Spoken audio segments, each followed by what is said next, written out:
Good morning, everyone. This is Tom Wilder with the North Carolina Department of Labor, and welcome to the Respirable Crystalline Silica presentation for construction. So again, I'm Tom Wilder, and looking forward to our class today. And today's webinar, as usual, is scheduled for 1.5 hours. So regardless of length, you'll get 1.5 hours credit that you can use for maintaining your certifications such as MESH. There are also multiple resources on Silica. You'll see resources from OSHA.gov and nclabor.com. And one thing I would ask you to do, if you'll scroll up to the chat, I've done this several times, click on the link to Silica References Handout. That's a very good handout. I want you to print that out or look at it. Again, a good reference. Most of you know me, but for those of you who don't, I've been with DOL about 5 years. Prior to that, I worked for 28 years in various safety training and quality management positions in the textile, machine assembly, and pharmaceutical industry, and most of those years were in pharmaceuticals, which I am now retired. A few minutes for logistics. Look around your work area, try to limit distractions. If you have an office door, you want to close it. Turn phones off. If you're in a cube, you might want to use headphones and put up a do not disturb note. The tool again we're using today is Webinado. We'll be looking at PowerPoint slides in the middle of the screen. I'll advance those as we go through the class. And in the bottom left, you'll see an emoji, which I will not be using. Due to the size of the class, I'm not going to be using it, so don't worry about the emoji down there in the corner because I'm not going to pay any attention to it. But at the bottom, we will be using the chat box. If you can't see the chat box at the bottom of the screen because your monitor, you might need to scroll down so you can get to it. So that's where I'm going to take your questions and comments in the chat box. And today, as usual, you have to attend at least 80% of the course to receive credit. I'll be looking at your login times after the course. And we can't give credit to anybody who's not registered and logged in. So if you're registered and logged in and have a bunch of people sitting around, only the person that registered is going to get credit. And those folks that get credit are going to get certificates, and you should get that within 3 weeks. If not, let us know. So it looks like we're all set for Silica. And one thing I'll mention today, we have a lot of people that work mainly in a general industry environment. Now this is a construction silica topic, but this applies to everyone when you're performing construction activities involving crystalline silica. So if you're in industry, if you work in a factory, your maintenance people may do a construction project with concrete, for example, or you may have a subcontractor come in to do concrete work for you, for example. And also, you also need to know that you carry some responsibility for people that work on your site.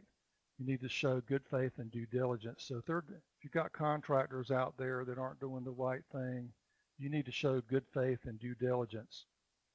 Now let me go ahead and ask you, if you worked, let's just say if you worked in an industrial site and you had a contractor out there cutting concrete, what would get your attention? If you were well versed on this topic, what could they be doing wrong that would get your attention? Okay, dust. If you see dust, that would be a red flag. And why would you be seeing that dust? Why might you be seeing that dust?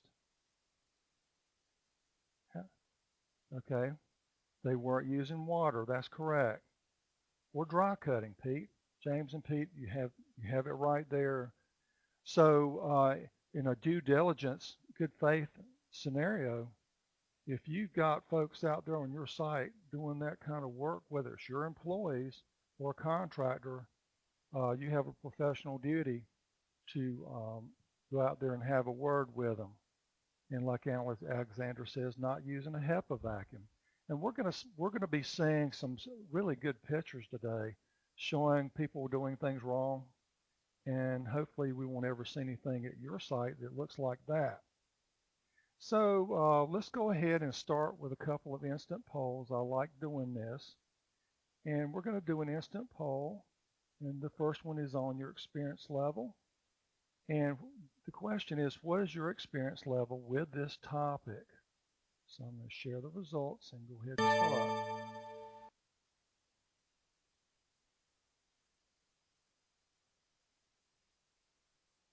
So as in most classes, we have beginner, intermediate, and advanced students. So if you know a lot about it, maybe you'll learn one thing.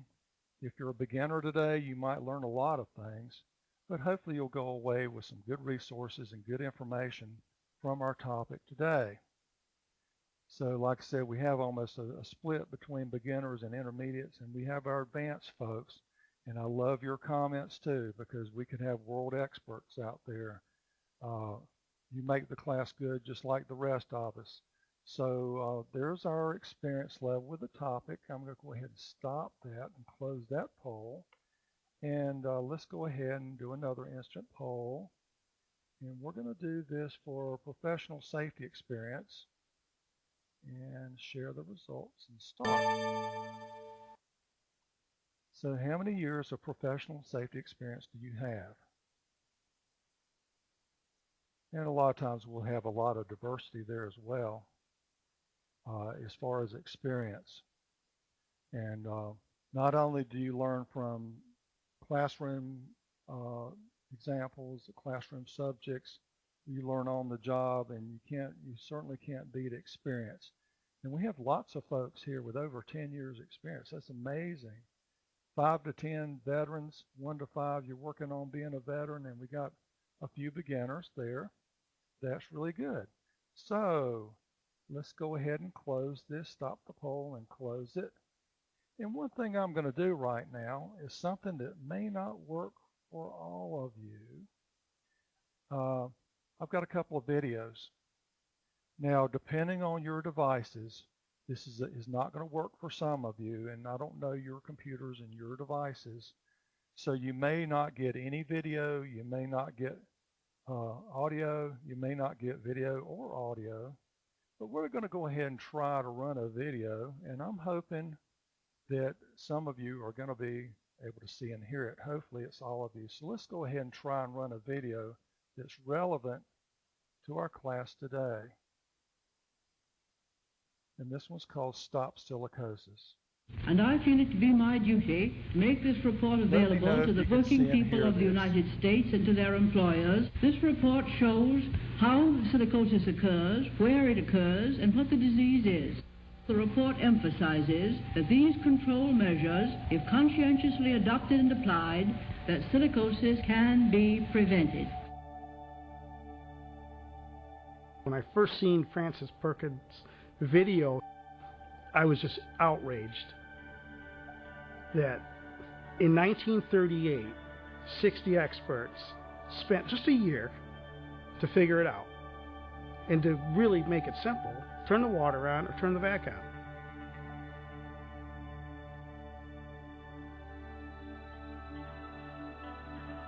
My dad was a sandblaster for several years in his late 20s. Shortly after that, he became short of breath. We didn't know what it was. He had a couple collapsed lungs, and then finally the diagnosis came, it was silicosis. It took about 5 years to kill him, and we got to watch. The toughest thing was watching him come home when he couldn't work no more, and literally fell on the ground and cried. He said, "I can't do it no more."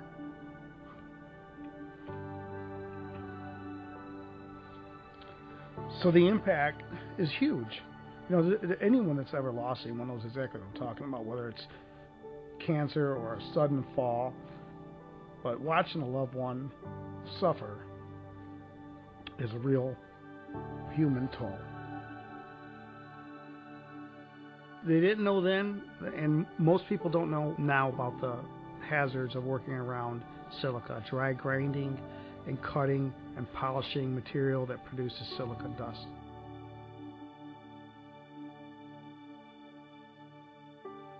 the modern workforce can work safer. The silica standard can save lives. It will save lives. And frankly, it's going to save a lot of money. The presentation is running. Over 50,000 people are dying every year from diseases they contract at work, some of them silica. Imagine the cost. It's time to get the word out and let them know about this.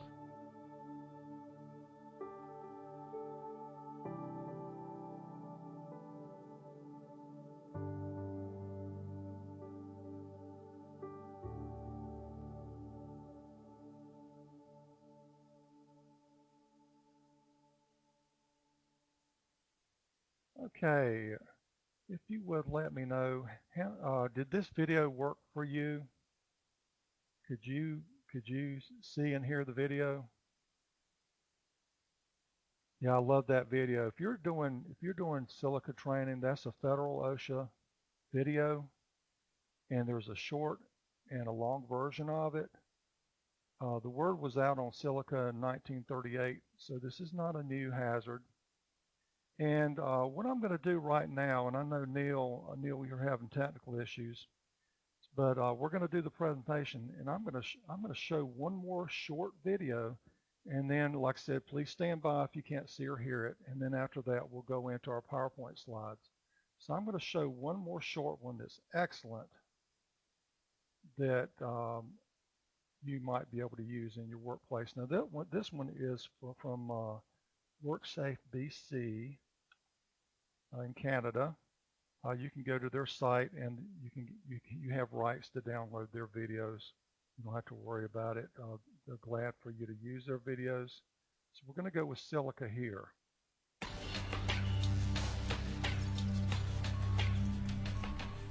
Silica.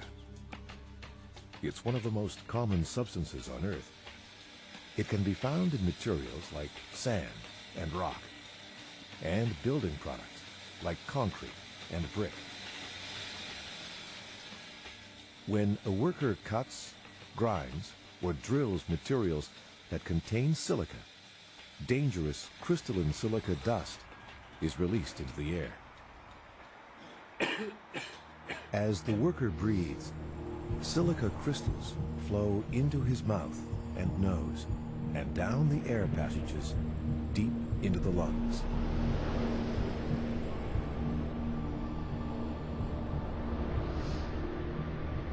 The tiny crystals enter the small, fragile air sacs, where oxygen is absorbed into the blood.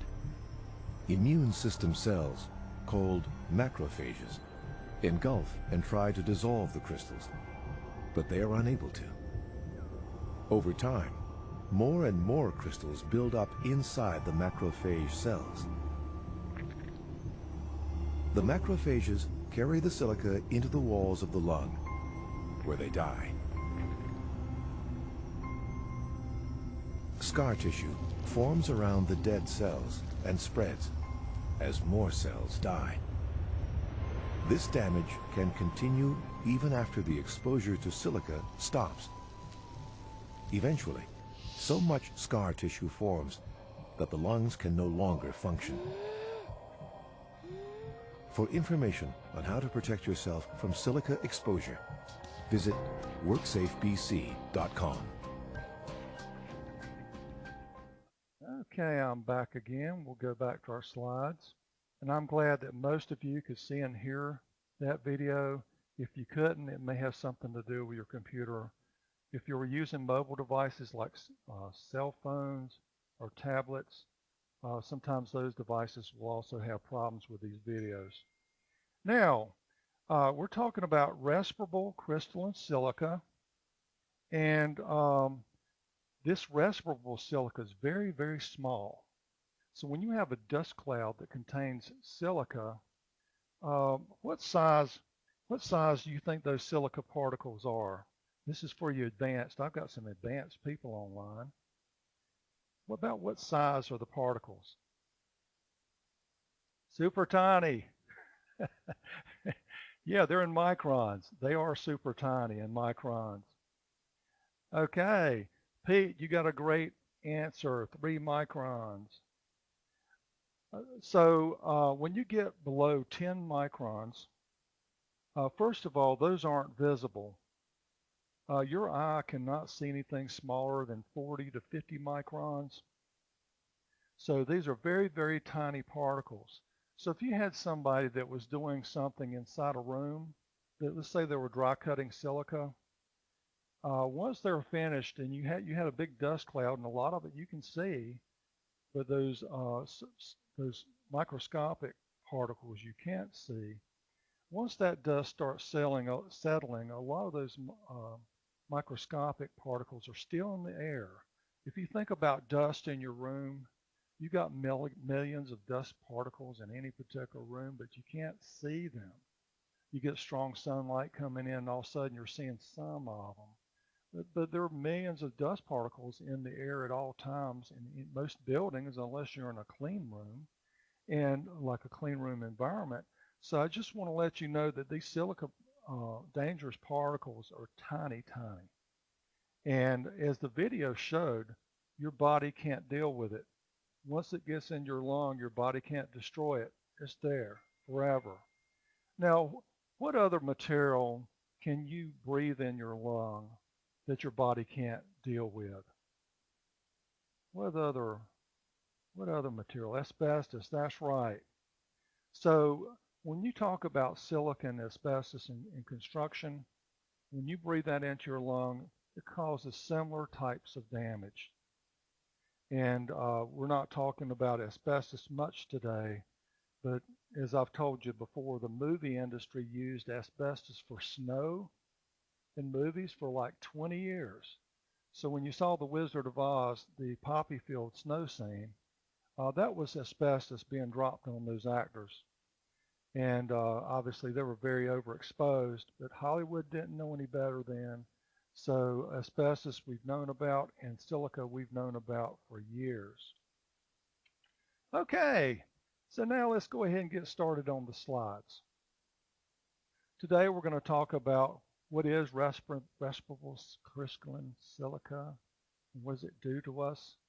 What kind of controls can we use to prevent exposure? And what are the new OSHA requirements? And I will tell you, a lot of you that have been around for a while, silica just used to have a permissible exposure limit. It was a number in a table in the OSHA standard. And compliance officers had to hold people to being below the 8-hour exposure. Now with the new standard, we have a lot of requirements besides just the PEL. Well, you're right, Keith. The PEL is 50 microns. And but there's a lot more than just the PEL. So if you're new to this subject, you're going to be learning a lot today. So when we talk about crystalline silica, it's typically in soil, sand, granite, and many other minerals. Quartz is the most common. Cristobalite and tritonite are two other forms. And people are exposed is when people chip, cut, drill, or grind materials that contain silica.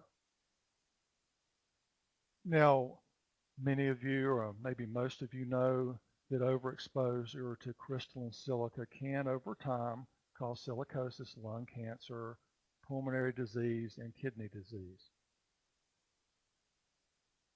Now, where's this silica coming from? Okay, in construction, typically, it's when people are cutting fiber cement board. What do people know? What's fiber cement board? What? There are a lot of brands out there. There's one you may be familiar with. Okay, Wonder Board. And there are, like I said, more than one Hardy, like Hardy plank. So if you ever had Hardy plank siding put on your house, which is very good material, when they're cutting that, it's fiber cement board. It's releasing crystalline silica when you're, like I say, the dust that comes off the blade when that board is being sawed. So fiber cement board, of course, sand, brick, block, concrete, drywall. Mike says Durock, okay. You have countertops. You have a lot of hard countertops put into your kitchen, like granite or some grout. So anyway, these are some typical sources of crystalline silica. Now, if you're using a product and you don't know whether it contains crystalline silica, where are you going to look? How are you going to find out about it? That's right, John. The Material Safety Data Sheet, or we call Safety Data Sheet now. MSDS is okay with me, you know, it's now SDS. You're going to find that on the Material Safety Data Sheet or Safety Data Sheet, which we refer to them now. Now, in the past, this was the calculation for the permissible exposure limit that our compliance officers used. And the permissible exposure limit depended on the percentage of silica that was in the material. So if the material was 100% silica, that would give you an equivalent of 238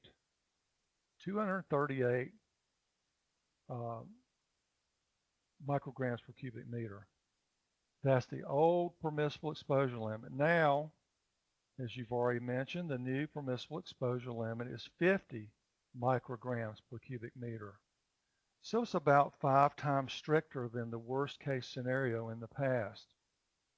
So that's a number you need to remember, is 50 micrograms per cubic meter.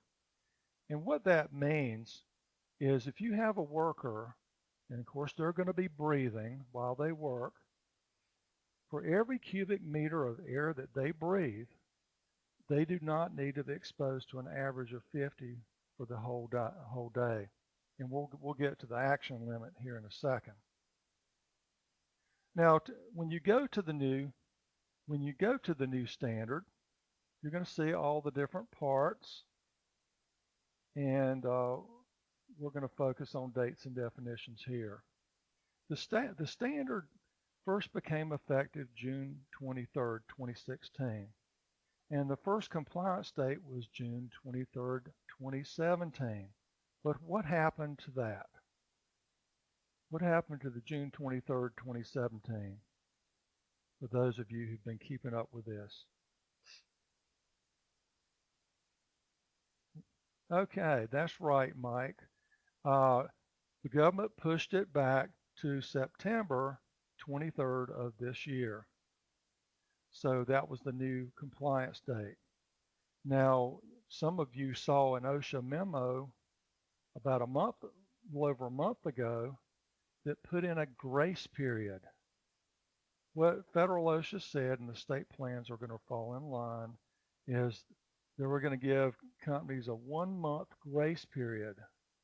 So if they were doing a compliance inspection between September 23rd and October 23rd, if you were showing a good faith effort, then they were probably going to cut you a break on a compliance inspection. Well, guess what? That grace period is gone, because now is October 24th. The grace period is up, like Mark said. Time's up. Now, you'll see a lot of definitions in the standard.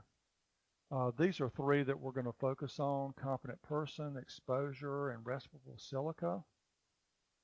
So, one of the most important things you're going to learn today is if you deal with crystalline silica and you are above the action limit for the standard, then you must, of course, train your folks, train your employees, and you must name a competent person.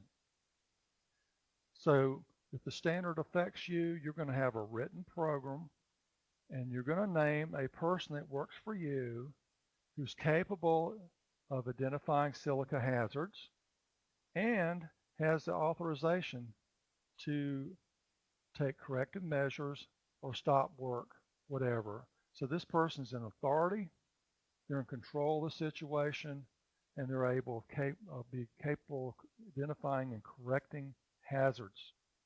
So just like in trenching, if you're a company that does trenching and excavation, a trenching company has to have a competent person. Well, this is kind of like trenching, but this is silica you need a competent person. Now, when we talk about exposure to employees, we're talking about if they were not wearing a respirator, what would they be breathing in? Now, this is a picture of a half mask with HEPA filters. And if a compliance officer comes out, or if you have an industrial hygienist do sampling for you, they're going to use air sampling devices to, of course, to sample your employee exposure, and it's going to have a sampling device called a cyclone on it. And we'll show you a picture in a second. Now, we're going to go into the rest of the standards, so we'll keep going here. And this flow chart is really, really tiny, but we're going to be making it bigger in the next few slides. So if this affects you, you're going to have a written exposure control plan. You're going to have control methods, alternate methods, record keeping, housekeeping, and communication. Now, how many of you opened the link that I have in the chat? How many of you pulled up that PDF document? Okay, so if you haven't done that today, scroll back in your chat. Okay. So if you haven't done that today, scroll back in your chat, pull up that link, and what I've done is I put a sheet together which is about every resource. Okay, I'm going to post it again. Let's go ahead and post it right now. Here it is. So if you click on that link, you should be able to pull up a PDF document, and that document is full of links, and that's going to link you to a lot of great information. And the first on that sheet is called a Small Entity Compliance Guide for Respirable Crystalline Silica Standard for Construction. That's put out by Federal OSHA. If it applies to you, what I'd do is I'd print that out and read it from cover to cover. That's a really well-written document. It's, of course, similar to what we covered today in our presentation. Also, at the bottom of the sheet, there's a source called Working Safely with Silica. So the Center for Construction Research and Training has a website that will help you build your written program. So your written program is going to electronically let you build your written program. So that's really good. But anyway, before you get off the webinar today, I'd go ahead and pull up that PDF and print it, because it's very helpful to people that are affected by the standard. Now, we know that this applies to everybody that is exposed to the action limit, which one of you have already mentioned in the chat, of 25 micrograms per cubic meter. So at the top, you have dust. Now, what kind of dust do you have? Is it just wood dust? Well, it would not apply.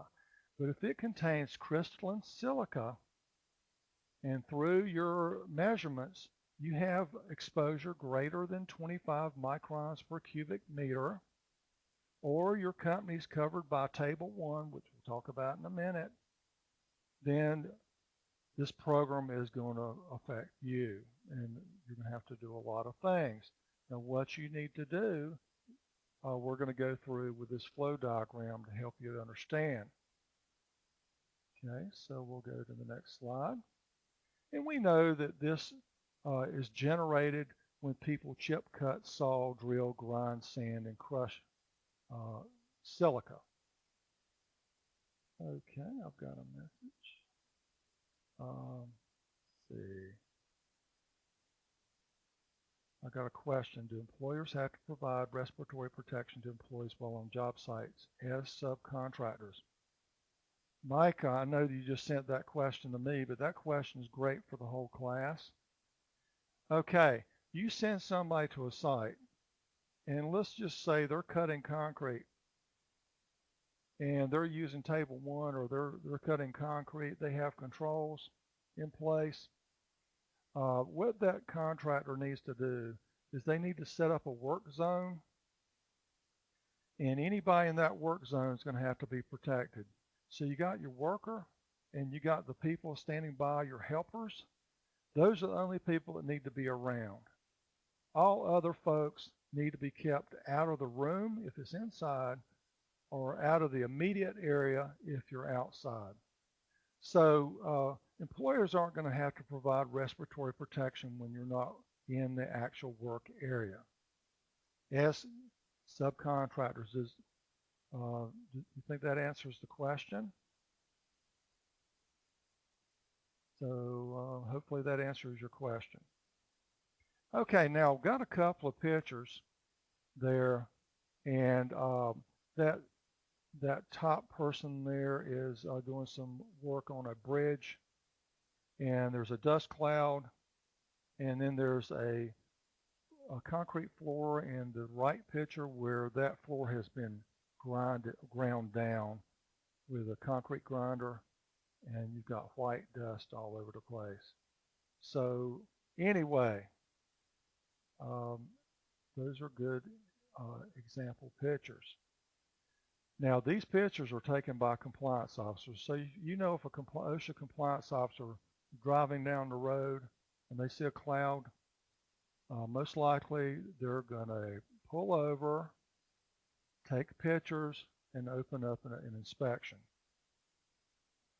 Now, what do you think about this picture here? And these slides, if you want to, you can enlarge these slides. There's a window where you can enlarge the slide. So if you want to do that, you can. And when you enlarge the slides in this presentation, it's like a little box you can click on. The chat, you won't be able to see the chat. So if you want to see the chat, leave it minimized. If you want to see the slide better, you can maximize it. That's up to you. Okay, now this picture was made July 15th, 2013. It was taken by OSHA compliance officer. And like Colleen says, the work area is not very well protected. Okay, Pete, you made a really good comment there. That worker is really hard to see. That worker is wearing a respirator. So that guy that's bent over, that's doing the actual cutting, he has a half-mask respirator, and I assume that it probably has HEPA filters on it. He has a respirator on. Yeah, what about the others? James says. Good comment. You have a lot of people exposed. How many people are exposed in that picture? How many people? 4. Mike, you're looking really well because there's somebody leaning against a truck. So we have 4 people exposed. Not only that, this is done in a street. I don't know what town this is in, but this is a street somewhere in North Carolina. And you see a huge cloud, and that cloud's drifting over. It looks like there's a fence there, and there's probably some house over there. You know, if they had kids playing in the yard, let's see, 12, 17. Well, you know, if they had people in the yard, they would be exposed too, because they're catching that whole cloud. And one thing I want to tell you is that cloud is really worse than it looks like, because the silica we're worried about is not visible.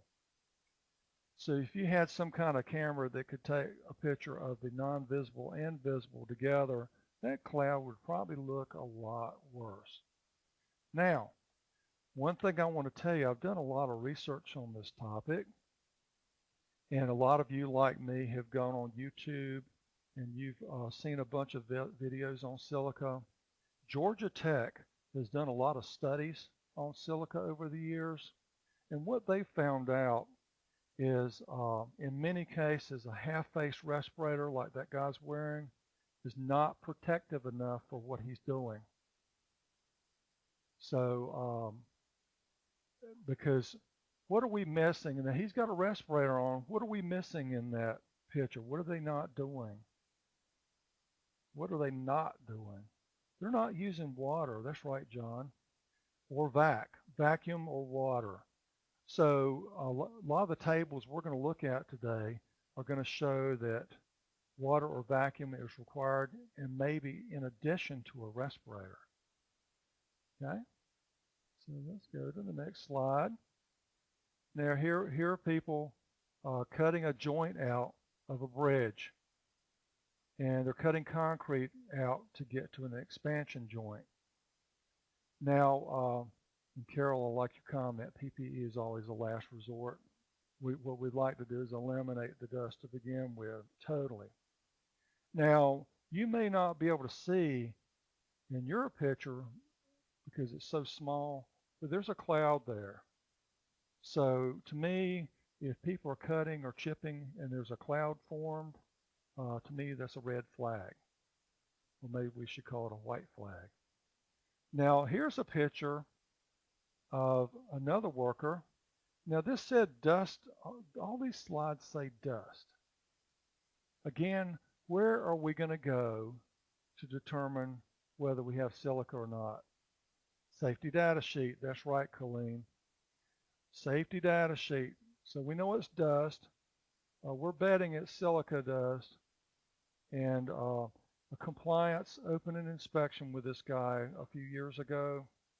And as you can see, let's see if I can highlight this. There's an air sampling monitor. There's a hose that's going around to his breathing zone. And they're doing a full day time-weighted average sample of that guy to see if he's overexposed to silica dust. All right. Now, here's a picture, and we see a lot of dust. What have they been doing? They've been grinding concrete. So what if you went in that room and somebody's grinding concrete and you've got white dust everywhere? It looks like snow. What are you going to do? What would you do? Freak out. Sit up with a mask. Lisa, get out. You're right. And wear a respirator at a minimum. Now, one thing in safety, if we're in a dangerous situation, a lot of people are going to wear their best respirator they've got because they don't know how much dust is in the air. They see it on the floor. I mean, you know, somebody might even go in there with a SCBA on, a self-contained breathing apparatus. Because again, with all that dust on the floor, that microcrystalline silica is suspended in the air for quite a while. Now what happened is the compliance officer that took this photo, and they have to be careful when they take these photos because they're not supposed to subject themselves to a hazard, is they saw something that looked terribly wrong, which it was. Now here's a guy that's he's sandblasting. Now this is an industrial picture. This guy is doing a grave marker. Sandblasters, they're the ones where we had most of the victims of silicosis in the early days because they were getting worst case exposures to silica. So again, this is another compliance photo. So in other words, do we have dust? Is it crystalline silica? And are they exposed to an average of 25 micrograms per cubic meter? Because that's the action limit.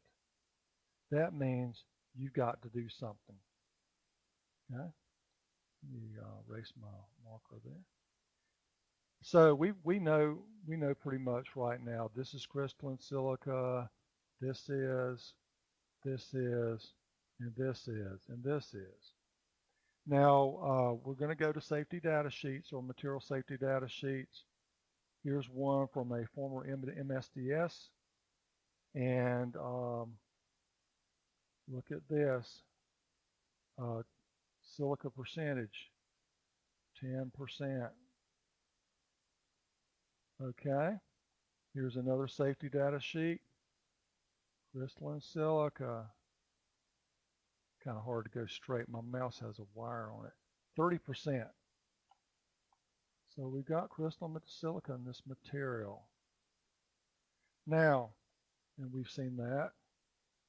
Now, if a compliance officer or an industrial hygienist is going to sample the air or sample the actual person, they're going to hang a pump on them. The air pump has a hose and it has a cyclone on there to collect the sample.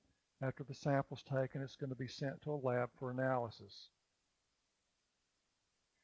Okay, so you have exposures that are greater than 25 microns per cubic meter, micrograms, I'm sorry, per cubic meter. And so you're going to have to put a written exposure control plan together. And we're going to talk about what you have to put in there. And then you're going to have to figure out how you're going to control this silica. So this written exposure control plan, and if you go to some of those references I've given you, you're going to see some examples.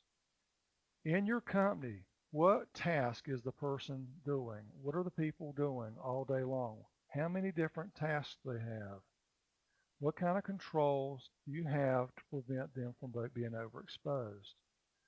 How do you perform housekeeping? How do you clean up? And who is the competent person? All that is going to be in your written exposure control plan. Okay, let me stop for a second. Is everybody good to go? Anybody have any questions right now? How are we doing? Okay, and I know this is a lot of material. Okay, and somebody, you just asked, how do we clean up? Okay, how do we clean up and dispose? I'm going to get to that. I'm going to get to that later, so we're going to hold that question. Okay, let's go to the next slide. And we're going to minimize exposure to silica. The plan's going to say that. And we've already talked about this. How are we going to restrict access to work areas? Because some of this might be indoors or outdoors to minimize the number of employees exposed. Now, if you're indoors, the room where the people are working, that room can be posted, do not enter, whatever. Now, let's say it's an outside job. Let's go back to that street scenario. How could we set up a work zone for that? What would you do? How would you set up a work zone? Okay, I've got a lot of people typing. And let's see if any of that comes through here in a second. Let's see. Okay. Okay. Tenant. Okay. Now, sometimes you will try to capture it. That's a great answer, Colleen. And where do we see tents outside for silica work?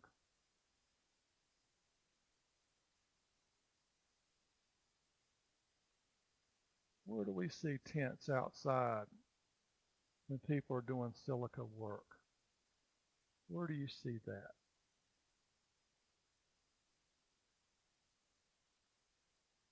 Okay. A lot of you have been driving down the road.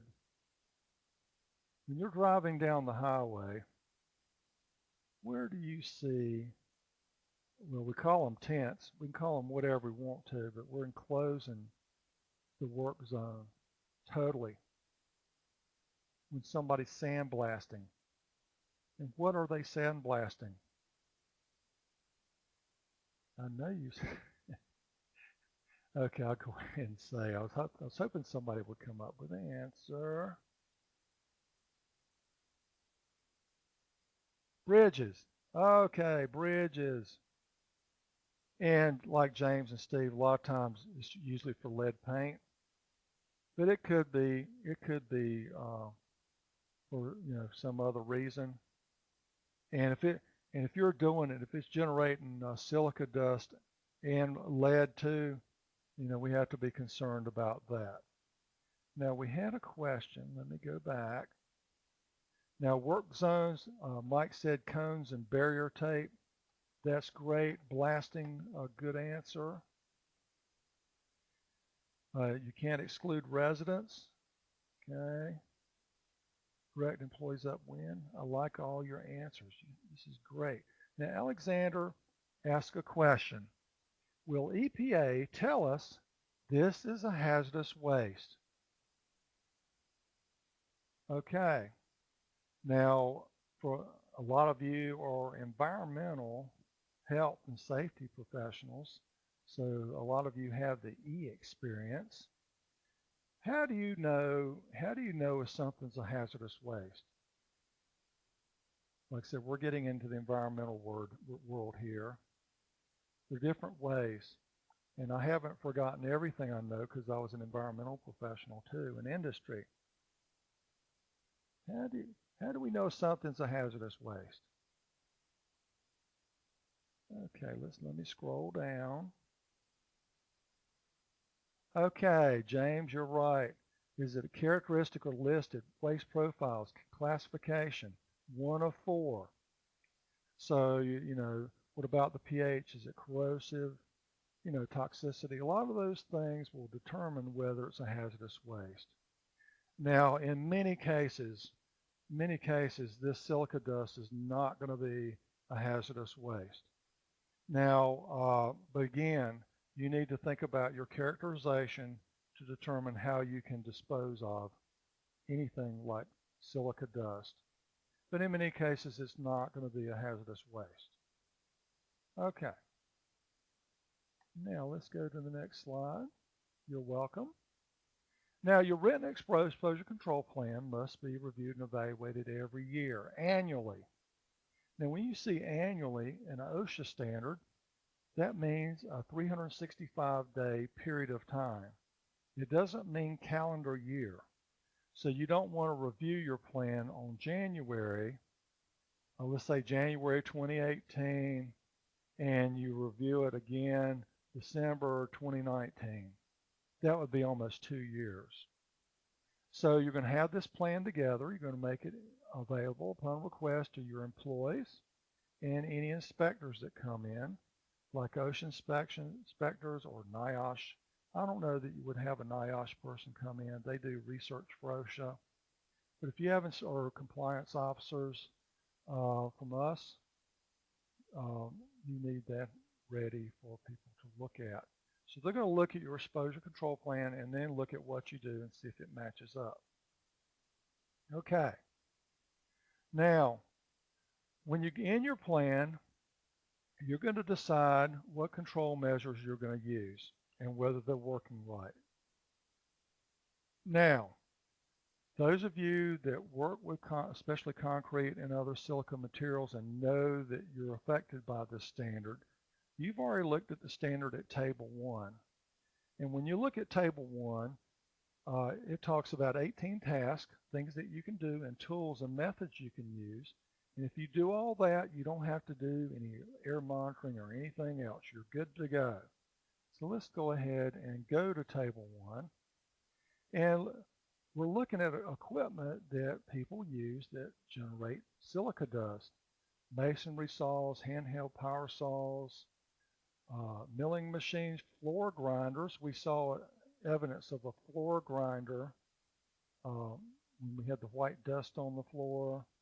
Handheld grinders. You can read the list. Here are a lot more pieces of equipment. This mentioned in the OSHA standard: jackhammers, crushing machines, drivable saws, heavy equipment, grading and excavating, and so forth. So let's go ahead and go into Table 1. So your company uses a stationary masonry saw. And Table 1 says this saw needs to be equipped with an integrated water delivery system that continuously feeds water to the blade. If you've got a saw that's designed with a water delivery system by design, you do not have to wear a respirator. for less than 4 hours a shift or greater than 4 hours a shift. So if you're using this saw, it's properly engineered, you don't have to do anything as far as respirators are concerned because your water is taking care of the problem. Now, here's a handheld power saw. It says outdoors or indoors. It feeds water to the blade, engineered to do that. Outdoors, less than 4 hours, no respirators. Greater than 4 hours, APF 10. Indoors, you're going to have to wear APF 10 respirators.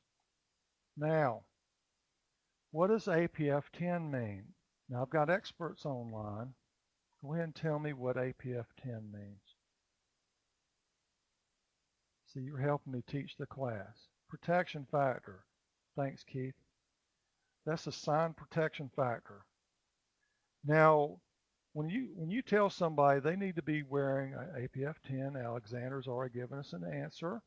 That's like an N95 mask or a filter and face piece.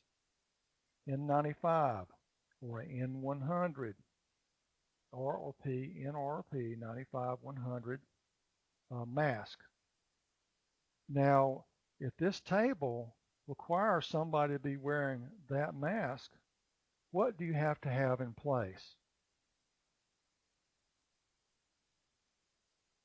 What do you have to have in place? A program, a respiratory protection program. That's your medical qualification, fit testing, the annual training. That's the whole bit, and you know that. Now, we talked about N95s, RRP 95s, and 100s, these mask, filter and face pieces. What else could they wear besides those masks? What else could they wear? What other respirators? Supplied air, okay. That'll be extremely protective. But what else has APF 10 besides those masks? Half face or half mask. That's right. So they're going to have a half mask respirator on. And you can go beyond that. You could wear a full face. You can go beyond. You could wear SCBA, air supply, all that. But you need to have at least go beyond. You could wear SCBA, air supply, all that. But you need to have at least a half mask or a filter and face piece. Now, what kind of filters does that half mask have to have on it? What kind of filters does the half mask have on it? HEPA, that's right, Carol. Exactly right. You're doing well. So let's keep going here. Now here's a guy that's doing that particular task, and he's wet cutting. Now this example here, this is a general industry example, but it does show a table 1 control. But in general, so that's again that general industry example. Walk behind saws, you get the gist. Outdoors, indoors, how much time, what do they need to wear?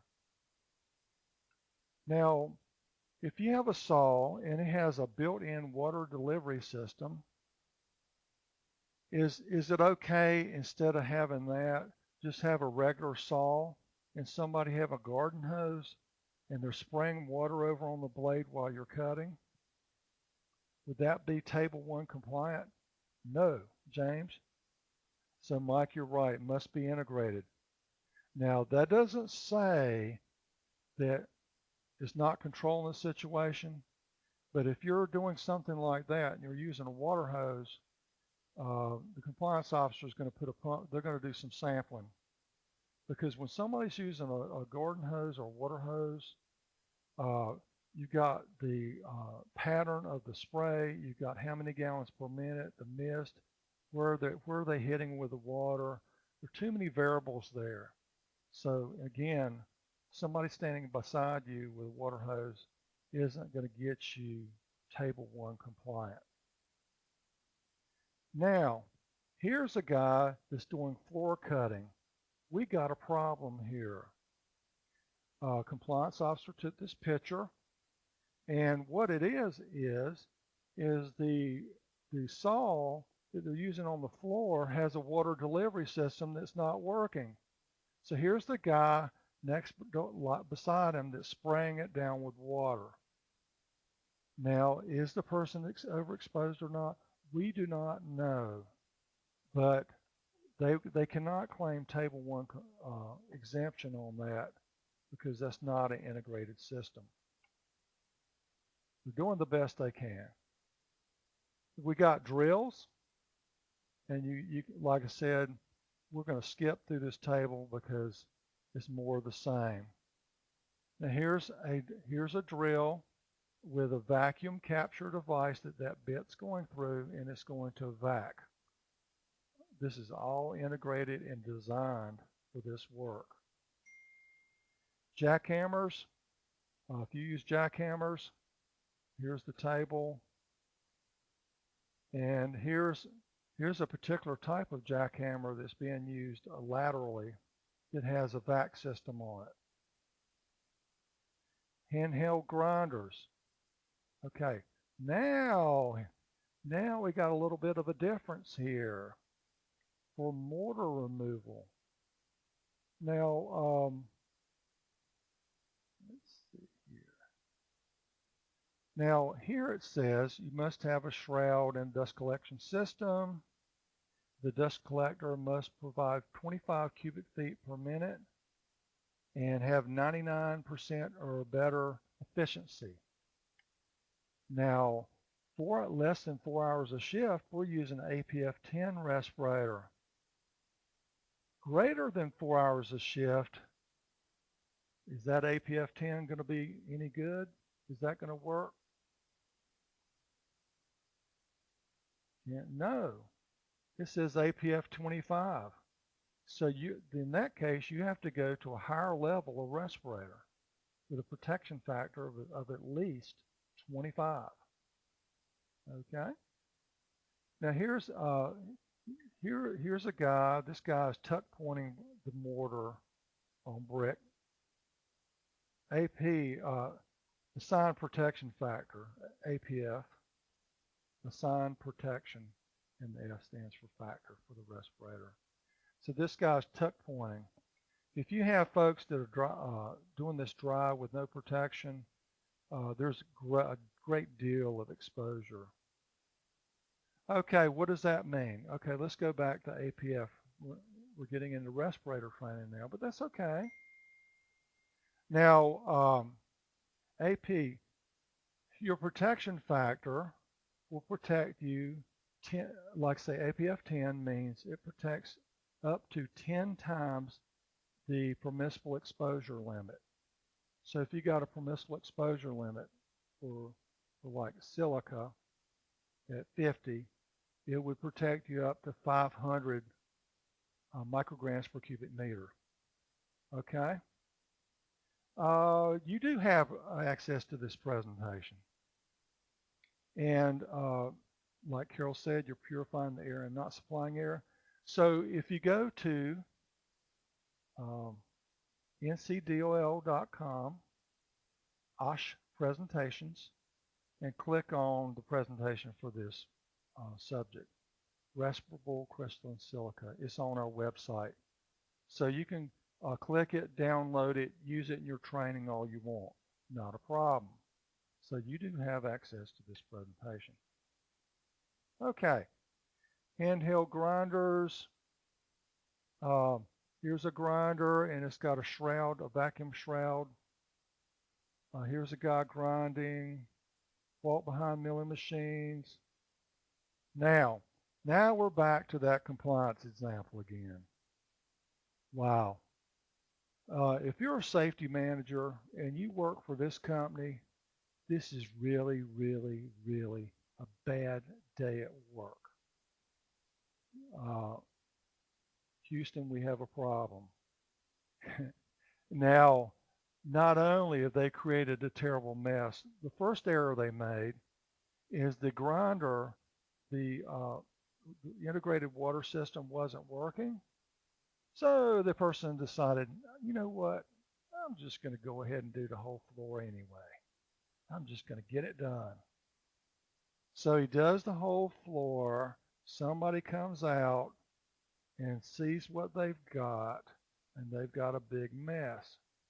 Then they get the water integrated system working again, and then they're trying to go back over and get this up. And what do you see that guy on the left doing? The guy on the left, what is he doing? Sweeping. Not good. So, and what's way over there on the far left? What is that over there on the far left? A fan. Okay, so we've got this scenario. You got a bunch of people out there.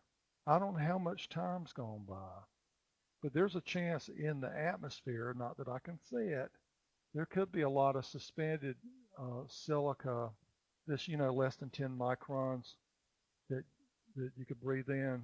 That room could be full of it and you can't even see it. And I'm talking about in the air. I'm not talking about on the floor. And the fan, of course, the fan right here is not helping either. It's making things worse.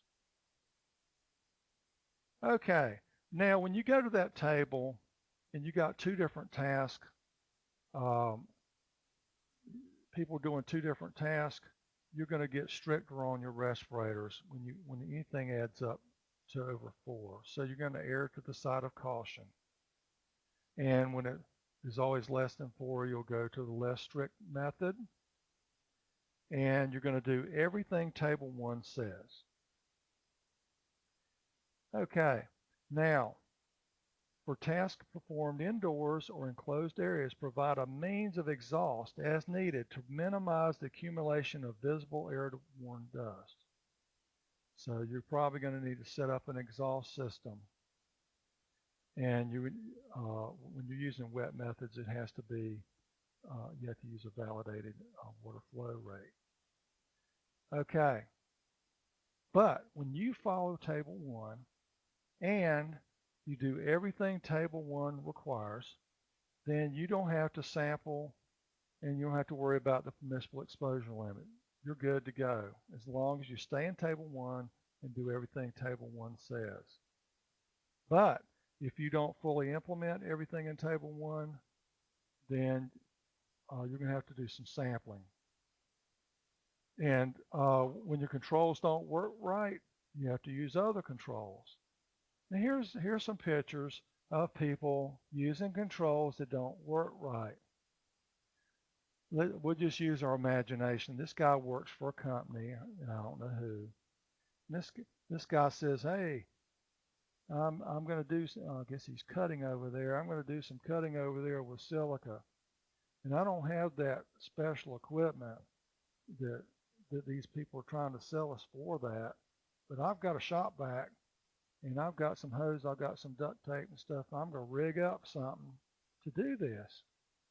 Well, what do we have in that picture? What do you see? Dust. You see a dust cloud. So dust cloud, Houston, we've got problems. Here again, this guy is wearing an air sampling pump that a compliance officer put on him because look, the controls don't seem to be working at all. He's got a hose going over there that's taped up. We don't know what kind of vacuum he's using. We don't know what the CFMs are. This is clearly not working. You've got a respirator on. Is that respirator sufficient?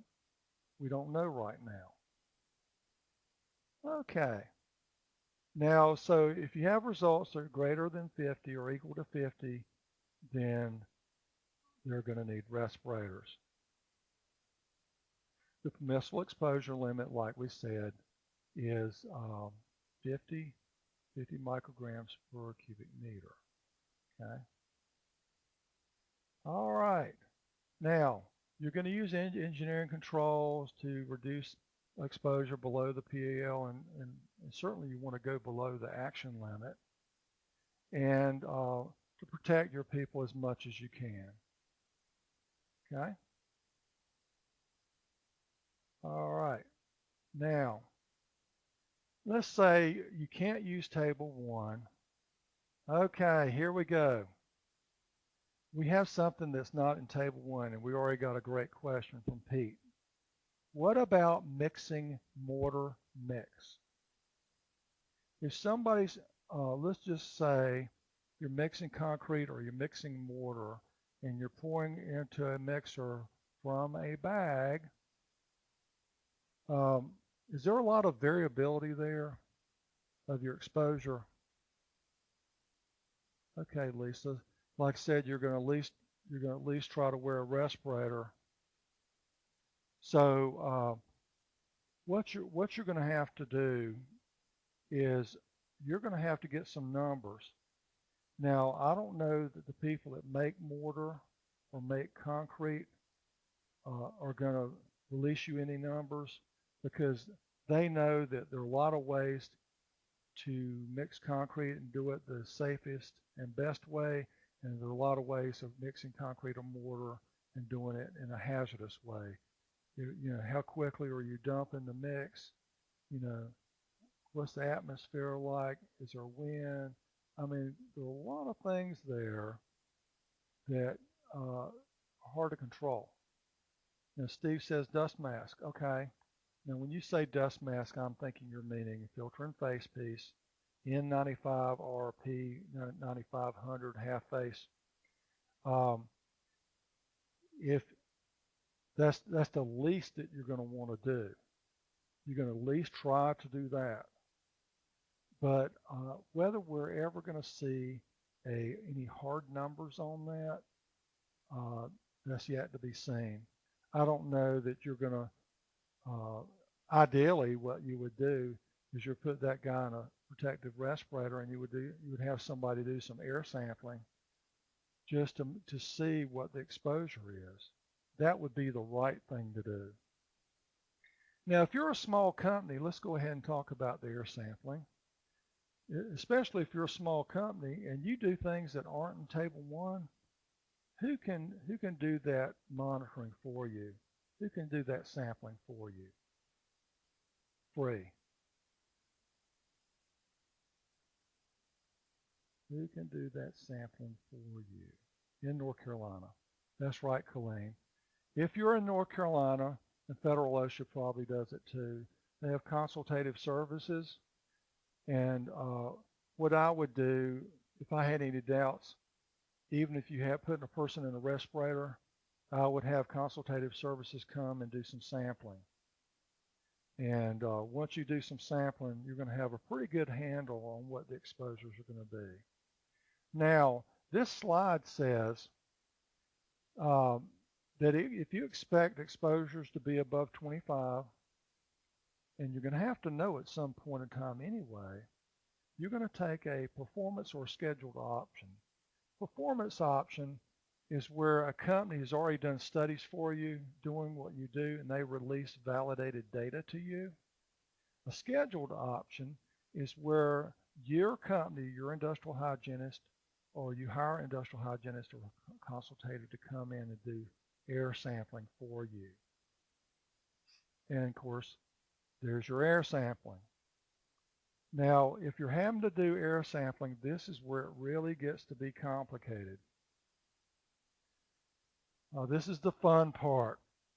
Now, let's just say you're a construction company and everything you do is within table 1. I'm going, hallelujah for you. That's just made your life a lot easier. Everything you do, all your tasks are only in table 1 and you use everything per table 1.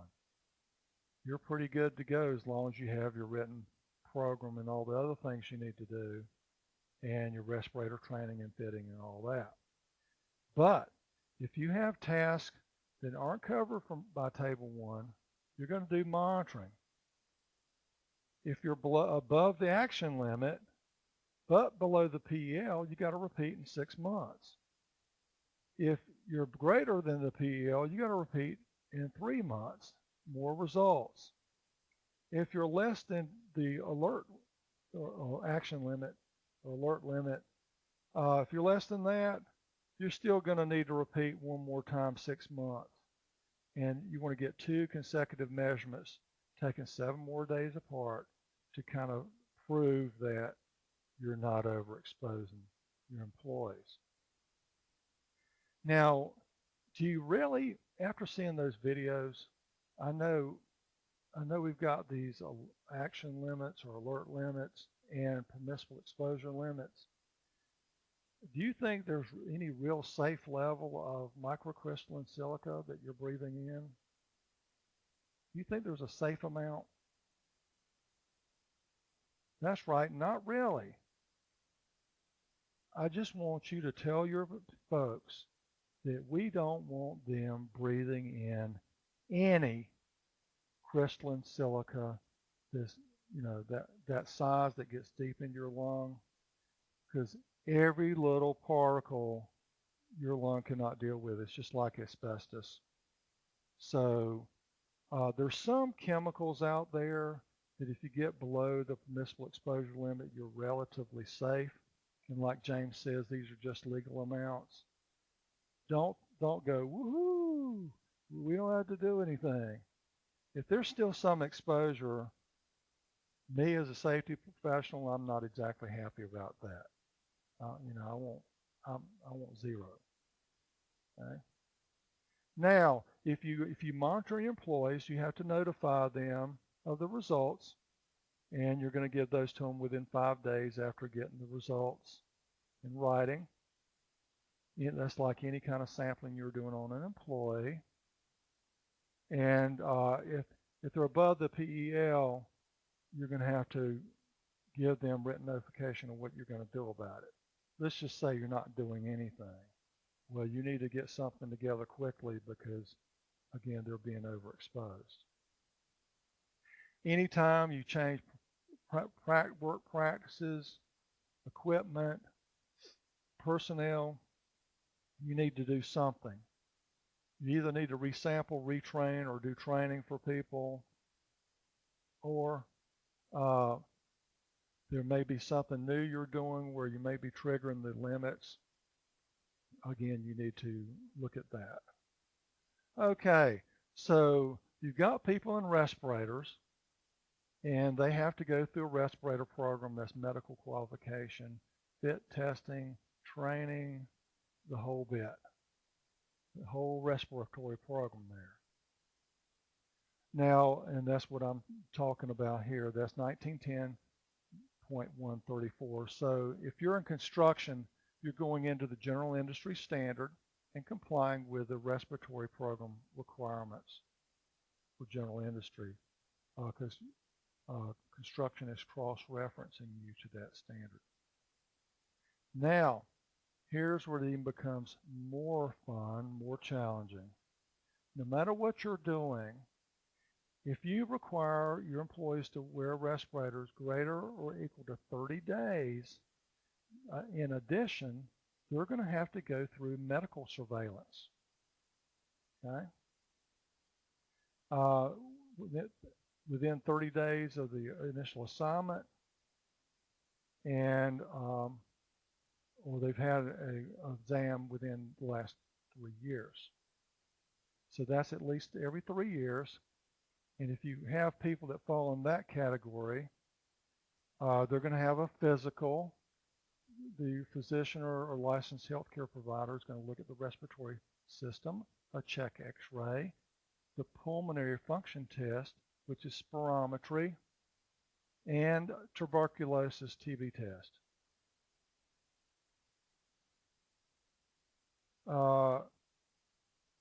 Does that mean, okay, James got a question. Does that mean any duration during 30 days or 30? No, it would not be 30 times 8 hours. So if you got people wearing a respirator on a day in table 1, you count that day, period. It's not, you're not counting up 8, of course people have different lengths of work days, but you're not just counting up the time. It's just the literal days. Okay, your physician or licensed healthcare, okay, people ask you, okay, the physician or licensed healthcare provider is going to give you a written report, and depending on the employee's release, they can actually release more information to the company depending on what the employee decides. But they're going to talk about respirator use, limitations, further treatment, and maybe you may need to go see a specialist. And again, the physician and licensed healthcare provider can only describe limitations on use, but if the employee gives right authorization, they're going to release limitations on their exposure and maybe referral to a specialist.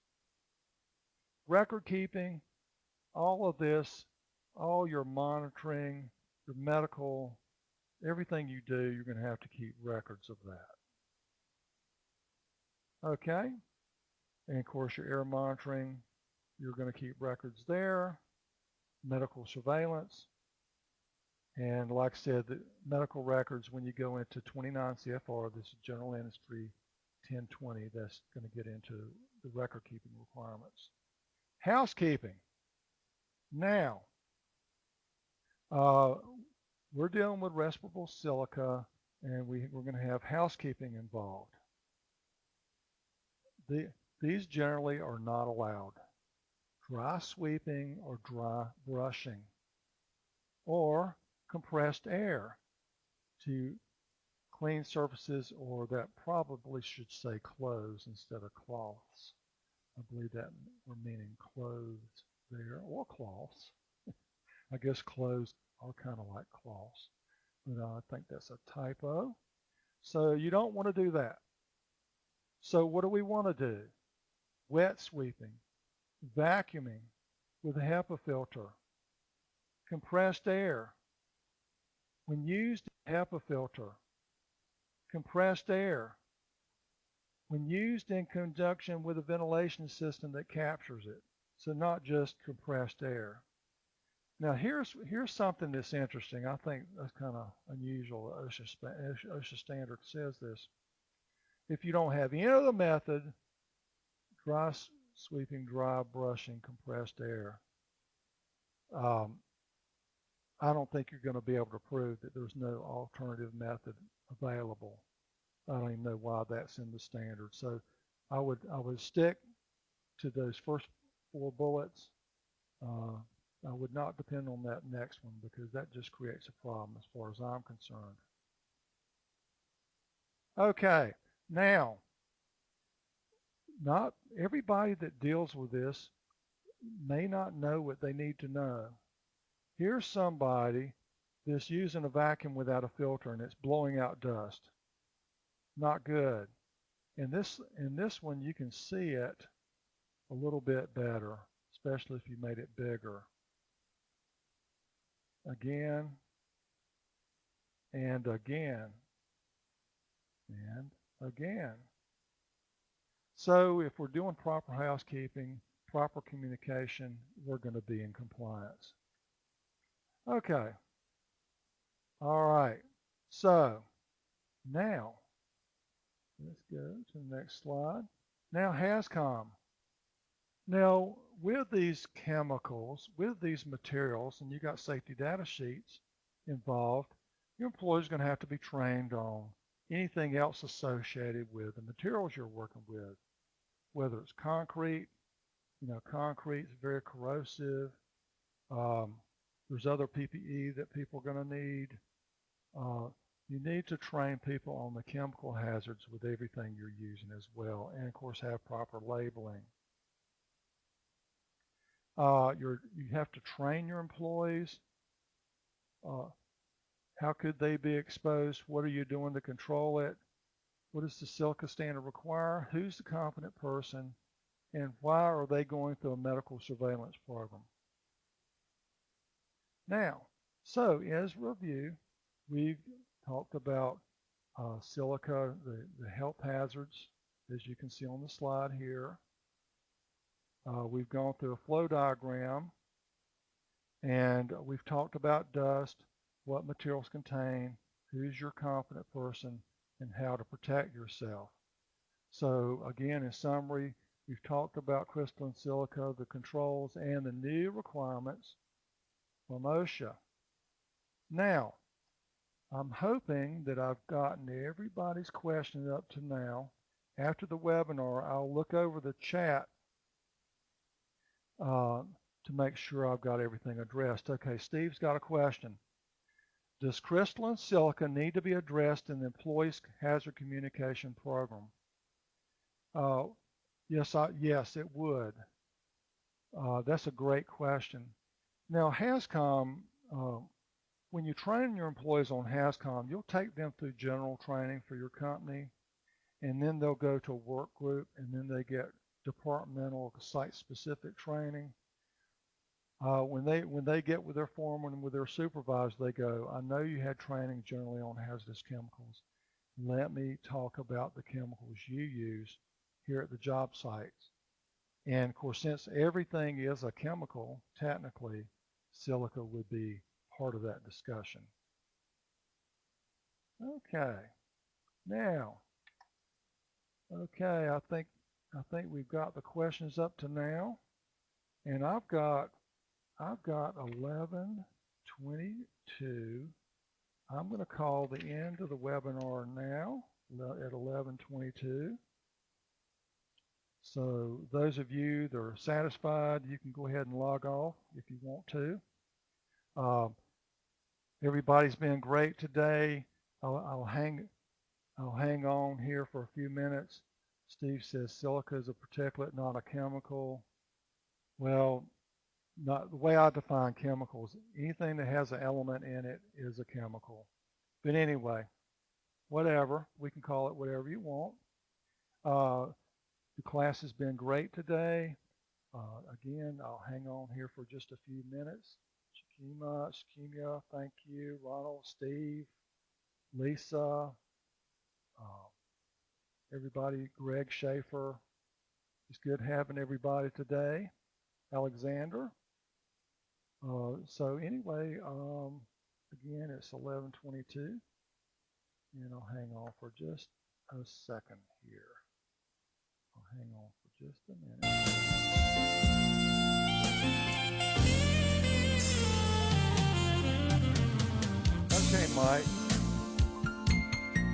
Okay, Mike, your question. Let's turn this radio off. Mike, that's a great question. If contractors are not providing safe environments, should our guys be protected or leave area? If your guys aren't protected, then you need to back out. If you send people in and there's an exposure going on, then you need to back your guys out because you'll be an exposing employer. Let's see. We had another question. How should we dispose of it? If it's not hazardous and it's contained, it can be disposed of in a sanitary landfill. Always check with your landfills, but if it's not hazardous waste, it probably should be disposed of in a landfill. Lisa, if we have contractors come on site and they cut concrete, we have a silica program in place. Lisa, you will not have to have a silica program. Caterpillar will not have to have a silica program in place as long as your employees don't do work that generates silica. Although, as a host employer or host site, you do have due diligence and good faith that you need to monitor what's going on in your site. So with your knowledge, you have to make sure that your contractors, they have written programs and they're doing everything they need to do per our training today. So again, if it's not part of your normal operation and if you don't generate silica in your production, then you don't need to have a program. Okay, you're welcome, Lisa. Mike, if our subs are drilling, we need to have a program, correct. Okay.